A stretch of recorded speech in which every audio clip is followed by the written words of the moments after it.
بسم اللہ الرحمن الرحیم۔ السلام علیکم۔ یہ دنیا کیا ہے؟ دنیا کی مثال ایسی ہے کہ ایک شخص جنگل میں چلا جاتا ہے، پیچھے شیر آ رہا ہے، وہ بھاگا اور جب تھک گیا تو دیکھا کہ آگے ایک گڑھا ہے، چاہا کہ گڑھے میں گر کر اپنی جان بچا لے، لیکن اس میں اژدہا نظر آیا۔ اب آگے اژدہا کا خوف اور پیچھے شیر کا ڈر۔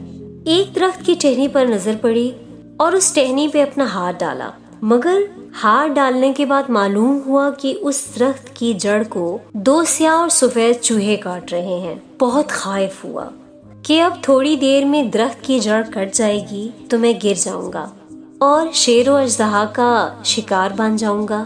اتفاقاً اس کو اوپر کی طرف شہد کا چھتا نظر آیا۔ یہ اس شہد کی شیریں کو حاصل کرنے اور پینے میں مصروف ہو گیا کہ نہ خوف شیر رہا نہ اندیشہ اژدہا۔ اچانک درخت کی جڑ کٹ گئی اور وہ گر پڑا۔ شیر نے پھاڑ کر گڑھے میں گرا دیا اور اژدہے کے منہ میں جا پھنسا۔ کہنا یہ چاہتی ہوں کہ جنگل سے مراد دنیا ہے اور شیر موت ہے کہ جو پیچھے لگی ہوئی ہے، گڑھا قبر ہے جو اس کے آگے ہے، اور اژدہا اعمال بد ہے کہ قبر میں ڈسیں گے، اور 2 چوہے سیاہ اور سفید وہ دن اور رات ہے کہ جس میں انسان کی زندگی کٹ رہی ہے، اور درخت گویا عمر ہے، اور شہد کا چھتا دنیائے فانی کو غافل کرنے والی لذت اور خواہشات ہیں کہ انسان دنیا کی فکر میں موت، اعمال بد اور جواب دہی وغیرہ کو بھول جاتا ہے، اور پھر اچانک موت آ جانے پر بجز حسرت و ندامت کچھ ساتھ نہیں لے جاتا سوائے اپنے نامہ اعمال کے۔ خدا سورہ انعام کی آیت نمبر 32 میں ارشاد فرماتا ہے، بسم اللہ الرحمن الرحیم، وما الحیاۃ الدنیا الا لعب ولہو وَلَلدَّارُ الْآخِرَةُ خَيْرٌ لِلَّذِينَ يَتَّقُونَ أَفَلَا تَعْقِلُونَ۔ اور دنیا کی زندگی ایک کھیل اور تماشے کے سوا کچھ نہیں، اور اہل تقویٰ کے لیے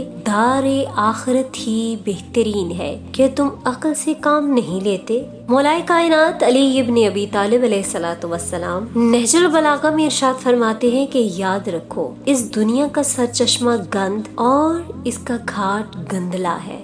اس کا منظر خوبصورت دکھائی دیتا ہے لیکن اندر کے حالات انتہائی درجہ خطرناک ہے۔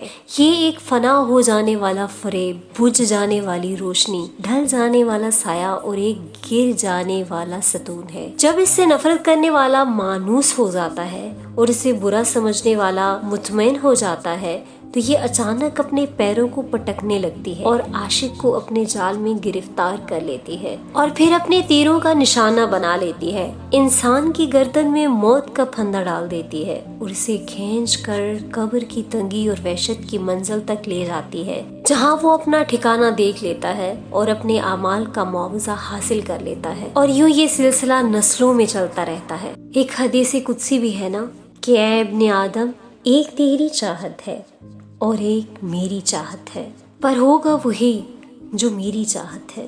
بس تو نے اپنے آپ کو سپرد کر دیا اس کے جو میری چاہت ہے، تو میں بخش دوں گا تجھ کو جو تیری چاہت ہے، اور اگر تو نے نافرمانی کی اس کی جو میری چاہت ہے تو میں تجھ کو تھکا دوں گا اس میں جو تیری چاہت ہے، اور پھر وہی ہوگا جو میری چاہت ہے، پھر وہی ہوگا جو میری چاہت